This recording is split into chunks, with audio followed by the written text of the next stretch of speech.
Hey folks, Mike Nazaruk here with you once again with YouTube podcast number 2 in the Amputee Normal Guy series titled Blindsided Part 2. Now continuing on with my story, if you have already seen the Blindsided Part 1 podcast, you'll know that I left off with sitting in the UPMC Altoona, Pennsylvania ER waiting room, hanging around for them to get an available bed for me. Yes, I was being admitted because I was diagnosed with having something called an ischemic limb, which means a lower extremity of my body was not getting a full flow of blood to it due to a vascular thing called a peripheral arterial disease. And that lower extremity happened to be my left leg from my knee down to my foot. I ended up waiting there for about 2 hours in the ER waiting room, give or take, until like about 1 a.m., I think. The pain in my left calf and foot downgraded itself to a somewhat dull throbbing while I was sitting there. Now, as long as I was off my feet, I was good. Well, here the hospital staff finally came out to take me to my room, and they transported me in a wheelchair, which is what I guess they do to everybody they admit out of the ER. But little did I know at the time, this first ride ever in a wheelchair was definitely not going to be my last. Now, later in that morning on August 30th, the first thing they decided to do was to see if that blood clot restriction in my left lower leg could be eliminated. So they IV'd medicines into me called TPA and heparin to bust up blood clots. Then the next day, on August 31st, a dye was also injected in me. So whatever clots were there, as well as my blood flow, could be seen in a CAT scan, which was performed that day too. On the third day, September 1st, the head vascular surgeon determined that the blood platelet flow count was so low coming out of my left leg that he suspended the clot busting medicine. Basically, he confirmed that none of this was working. And if they were to continue with the clot-busting meds, I could be at great risk for having a stroke. Now, in the morning of the next day, September 2nd, the head vascular surgeon came to my room and reiterated, the blood clotting meds worked very insignificantly. So I said, well, okay, now what? And he said what he was going to do was to make an incision in my leg and graft in a new vein to bypass where the blood clots have gathered in the veins in my lower leg. And he wanted to do this operation that very evening. Now, after a quick discussion with my wife and daughter, I agreed to this procedure. And he said that this was the only way that he was going to be able to save my leg. And I was like, whoa, what?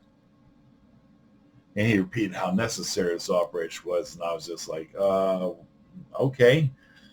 So the operation was over, all right? And I had an incision running the whole way down the inside of my leg from the top of my thigh all the way down to my ankle. Real nice, right?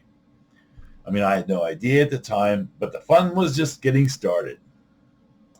Then on September 5th, which was Labor Day 2022, it was determined that I was showing signs of what is known as compartment syndrome. Now, this occurs when the pressure within a compartment or an enclosed muscle space increases, further restricting blood flow through that area, even more than it was already restricted by the many blood clots in my lower leg and foot, which weren't cleared out yet by the bypass vein that was installed. Anyway, my left calf and foot were swelling up like crazy, and an emergency operation had to be performed called a fasciotomy, which for me meant an incision on the outside of my lower leg to my knee, from my knee to my ankle, in order to relieve that pressure and to also affix a piece of apparatus called a wound vac, which was fastened somehow to the outside of my leg through that incision and used to suck out old blood clots. Well, on September 7th, it was determined that all was good. I was getting blood flow through to my foot, albeit kind of weak, and arrangements were made to transport me to the rehab rehabilitation facility on the other side of town, which I will refer to as Rehab A. At this rehab center, they basically had to teach me how to walk around using a walker and crutches while my leg healed, and provided me with exercises to strengthen my leg. But I didn't feel like being there doing all this stuff. I mean, I was in severe pain the whole time, ever since the first operation at UPMC. And I was given morphine and Dilaudid along with other pain medications and stuff that were making me sick. But I basically forced myself to go through their asinine rehab program.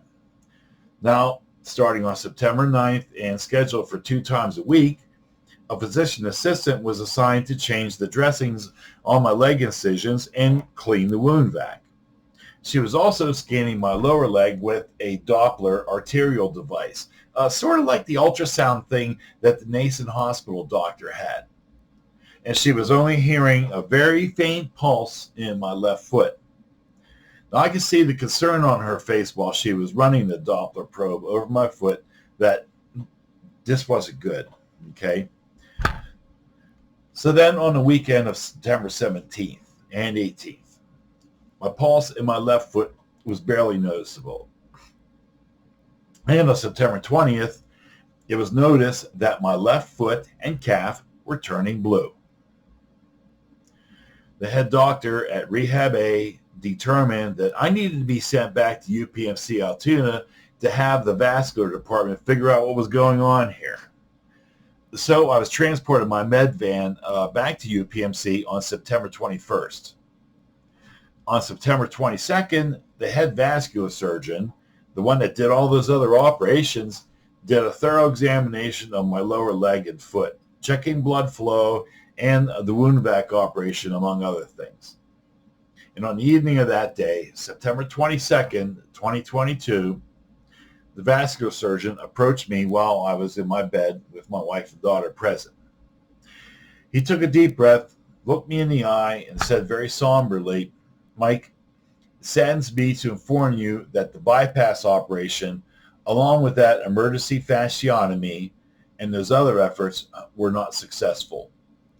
The blood clots in your lower leg and foot are just too numerous, and we can't get them out. And they have all but completely cut off your blood flow." So then I slowly asked him, "Okay, well, now what?" And he looked at me and said, "Basically, your left foot and lower leg from your knee down are dying. They are already getting to be a darker blue. There's no choice left but to amputate your leg from above your left knee down."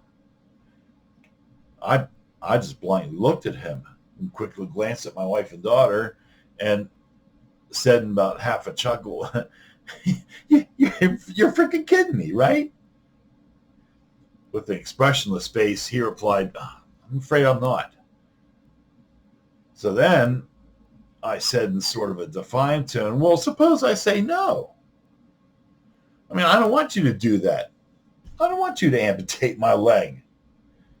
Well, the vascular doctor then looked at me straight in the eye and then said with a bit more conviction, "I don't think you have a choice here, Mike, because what will happen is your foot will turn black, then your lower part of your leg will turn black. This is called gangrene.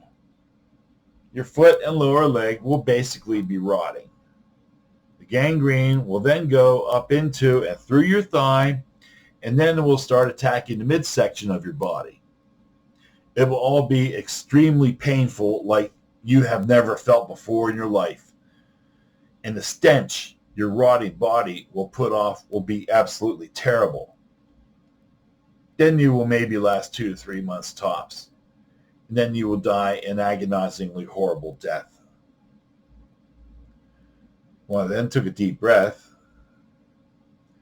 looked around the room, then asked the doctor, "There's no other way."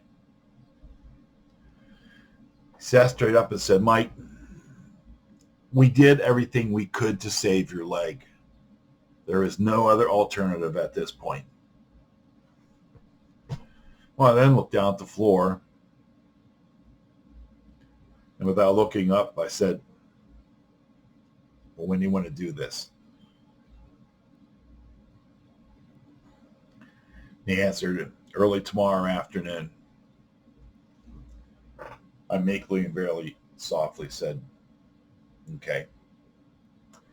Now, a little later on, I asked my daughter, who just so happens to be an RN at the same UPMC hospital, if I should seek a second opinion. I mean, to me, lopping off my leg a couple inches above my knee seemed like a bit too much to the extreme for my liking, and sort of a last resort thing to do. She said that seeking a second opinion would be a waste of time at this point. So late in the morning of Friday, September 23rd, 2022, I was laying on the gurney in the prep area. My wife and daughter were beside me. We were all speechless. None of us had anything to say. My wife took a photo of my left foot with her cell phone. At this point, my foot and my lower leg were a medium to dark sort of purplish color. She still has that picture on her phone. I think I was in a state of sheer disbelief as to what was about to take place. The anesthesiologist technician then approached and said, okay, it's showtime. I looked at my wife and daughter, and we smiled faintly at each other as I was being wheeled away. In the operating room, they moved me from the gurney onto the operating table. The technicians removed my gown, and they started hooking up all the monitoring apparatus, sensors, and wires, and the other stuff. And we're getting anesthesia ready to go. I raised my head for a moment to look down to see my left leg for one last time. They then covered me with the sheet, told me to lie down. Then the anesthesiologist said, well, it's time for La La Land. She then put on an oxygen mask type thing over my mouth and nose, and I was told to take deep breaths and count each one. I think I got as far as 20. That was it. I was out like a light. Now, the next thing I knew, I was waking up in the recovery area. My wife and daughter were there, and the room was spinning a little bit. My body was feeling really numb as I looked around, and I didn't recognize where I was at. And all of a sudden, the vascular surgeon showed up out of nowhere. He then asked me, how you feeling? And I just kind of looked around and said, okay, I guess, sort of numb. And he just kind of smiled, gave me a pat on my shoulder and said, you'll be okay. Everything went just fine. He shared that smile with my wife and daughter, and then he left. Then all of a sudden, something clicked in my head, and I realized where I was at. I immediately threw off the sheet that was over me, and I saw for the first time the remnant of what was once my left leg. Cut off a couple inches above where my knee once was. The remnant was wrapped in heavy gauze and tape. I then looked at my wife and daughter, who were looking at my leg remnant, then looked at my face. And all I could say was, it's gone. It's freaking gone. I then started shedding my tears quietly. Well, okay then. That does it for part 2 of Blindsided. I hope you all are following along with my story, and be sure to look out for the next part of Blindsided coming soon. So going with that, I'd like you to hit the subscribe button down there if you wish, to be able to be the first ones to see all of my future podcasts. And I'm definitely going to be having a lot more coming your way. So until next time, I'll talk to you again soon. Goodbye.